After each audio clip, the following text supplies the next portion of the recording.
I was browsing ye old internet to find some shoes for my 1 to 3 scale dolls. And as you so often do, I ended up on AliExpress. And I did find some shoes there, but I found something else. Which is, where is she? Where did I put her? Oh, there. 1 to 6 scale doll, which is called Xian Xian Princess. Basic version. And her box does say this. So she's basically box-wise quite the rip-off of Barbie Lux dolls. And visually she does remind me quite a lot of Integrity toy dolls.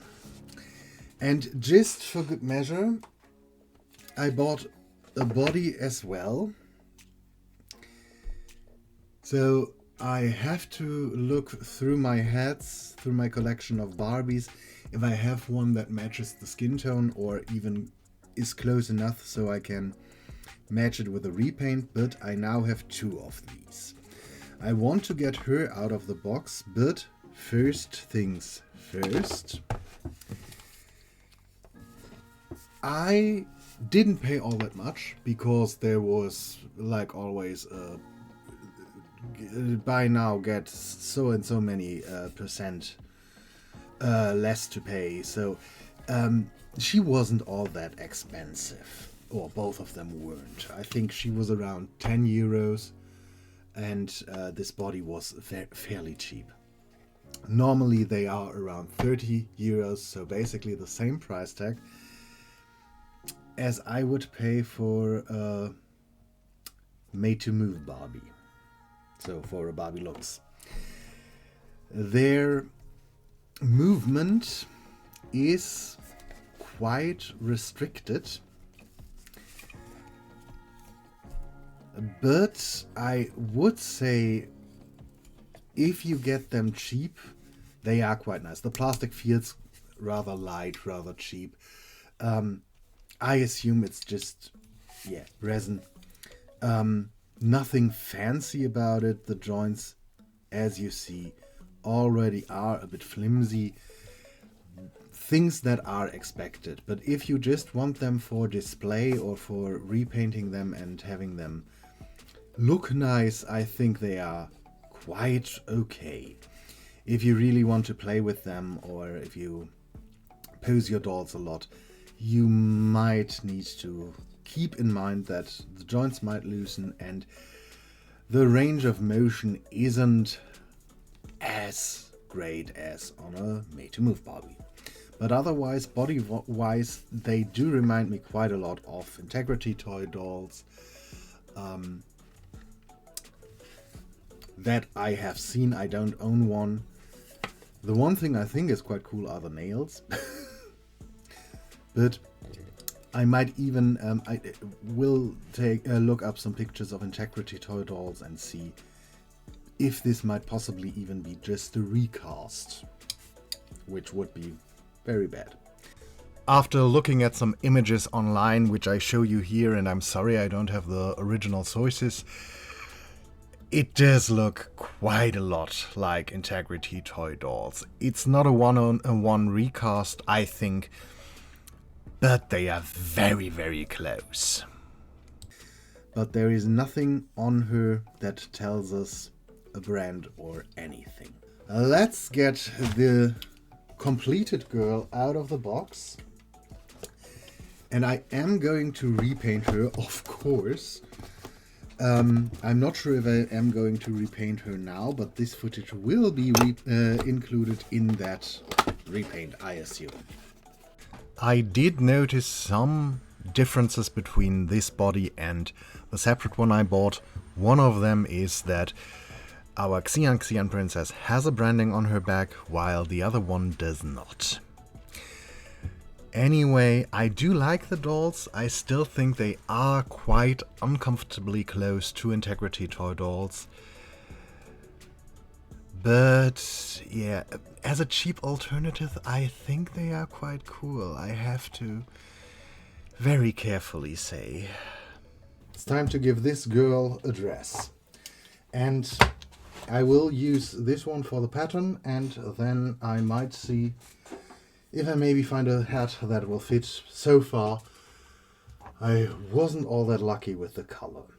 Anyway, she is the one to shine in this video, and because she is so model-esque, I decided I want to recreate a couture dress. And while I was looking on couture dresses, I found some by, and I might butcher that now, Giambattista Valli. And it was the spring 2024, the first one that I saw, that really sparked my interest, with a very sleek fitted bodice and the roses on top, and then the skirt. And I thought this other one would be nice as a combination. So the idea was not that creative. Take the Bertha and the fitted bodice and the poofiness from the first one, but the high-low from the second one, and try to make a kind of petticoat to support the way this skirt will fall, because I decided to make it out of two circle skirts, and add roses onto that as well to mirror the Bertha. For boots, I decided to give her these sock kind of boots that are basically looking like socks with heels. And that was the concept I came up with, obviously highly inspired by the original designs. Again, I made the pattern by sticking on masking tape onto her body directly, marking some of the lines, and then this time very carefully peeling it off, and cutting it only then, because I didn't plan to do anything shoulder seam-esque. I didn't need to cut it on her body, so there wasn't any risk of destroying the doll or marking her with anything. So I was fairly comfortable with doing the pattern this way. And the only thing that happened was, from the oil painting stuff I had did for the one box, there was a little bit of a transfer onto her. Such a shame. Anyway, it's covered up now. Yeah, and as soon as I did finish the pattern, I made sure to always cut it out inside the line, so it doesn't get bigger with every cutting out of it. It was quite difficult to get markings onto the black fabric, who would have guessed. I decided to trace the patterns onto a fusible interfacing, which means you can iron it onto both fabric sides, and basically for applications and everything, to have them stick onto the fabric you are using. And I used it by first tracing the patterns, then ironing them onto a white fabric, cutting them out very accurate, and then ironing them onto black fabric and cutting them out with seam allowance, and basically using the white insides as the sewing guide, where to sew it. With the bodies done, I then had to do the skirts, and as I already said, it's a high-low skirt, it's two circle skirts. The front was the high-low thing, and the back was a full circle skirt with the full length. And the last thing is I prepared a white Bertha where I wanted to attach some roses. Okie dokie. To be honest, what I tried here with the ribbon looked awful. So, folding a piece of fabric into half, zigzagging that and turning that into roses, Not my best idea. That's why I ordered some. I had to reorder some of these because I thought I had more of them laying around, but yeah. We have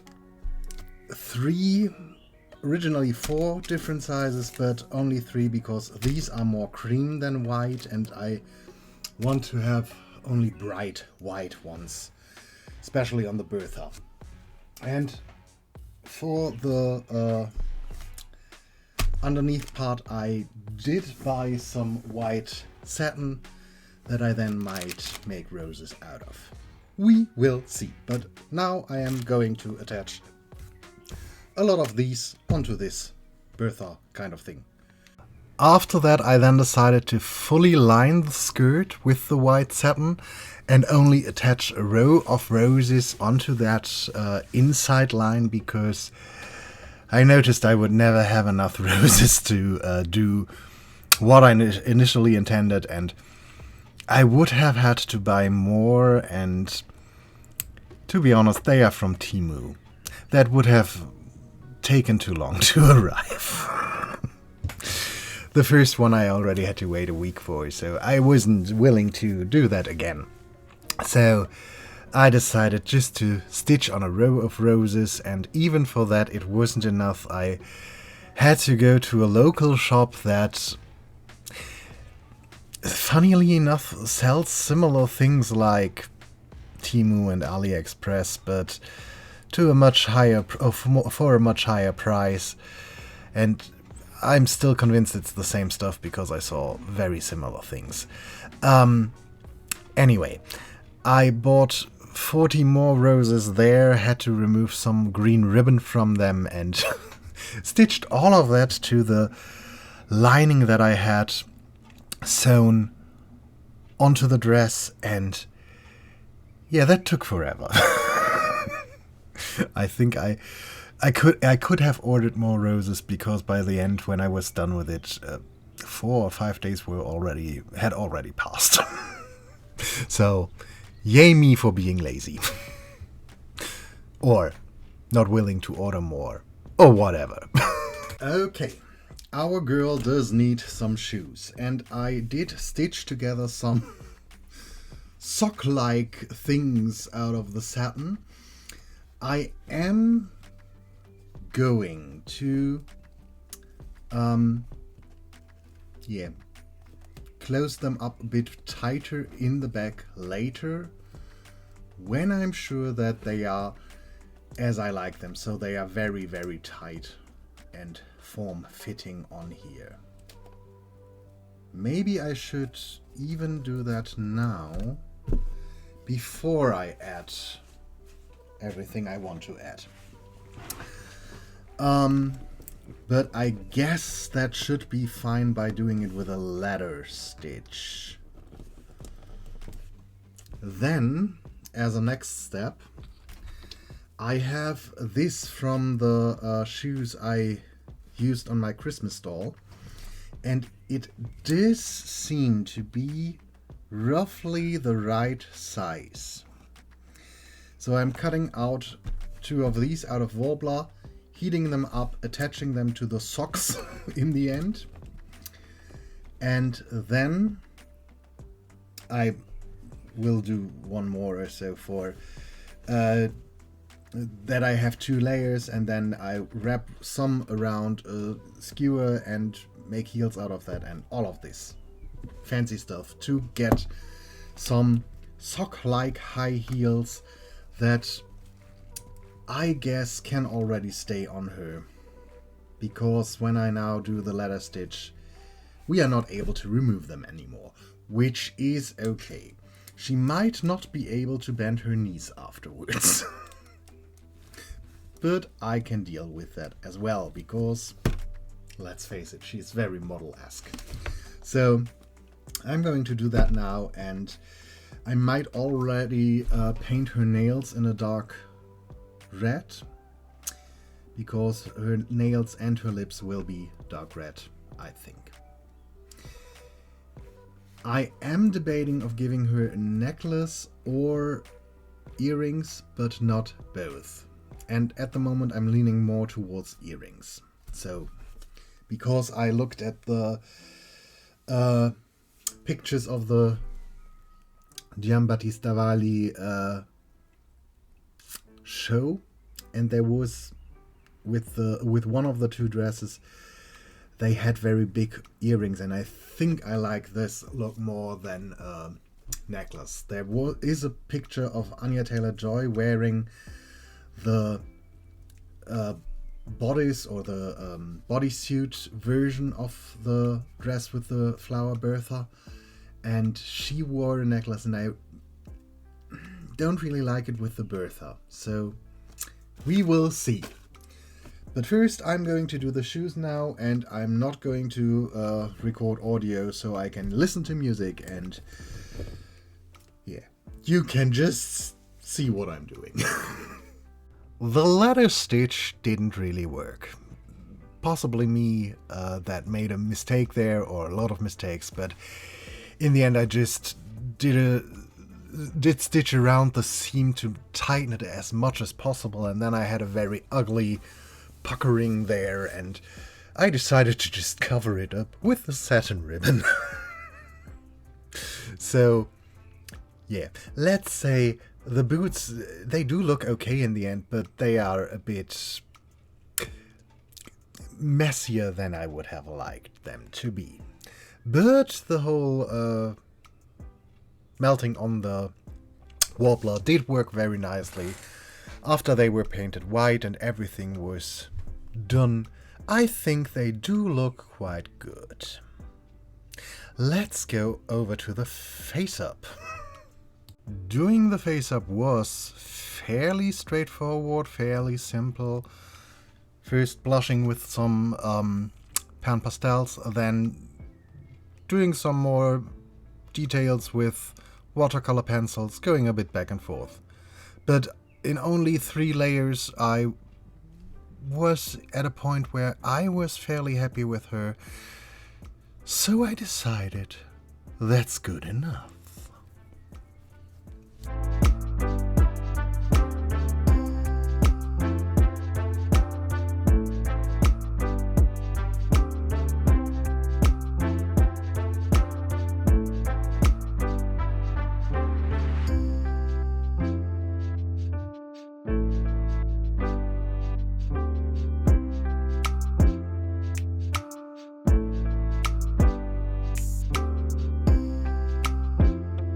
I had these 2 little charms from my mother. I'm not sure where she got them from, but she gave them to me years ago.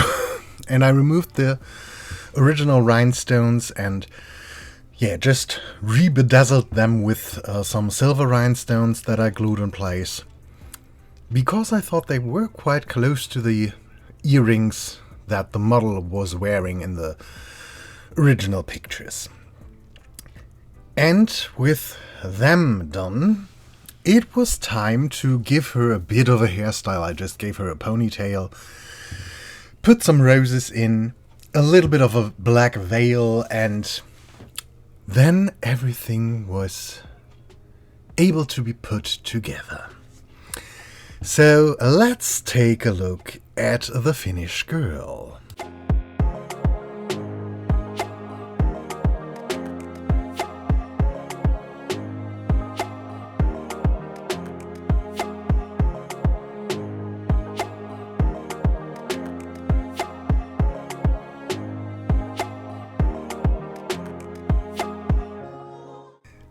I described her to my friend Rainbow Fine Arts as 80s nostalgia meets fashionable funeral.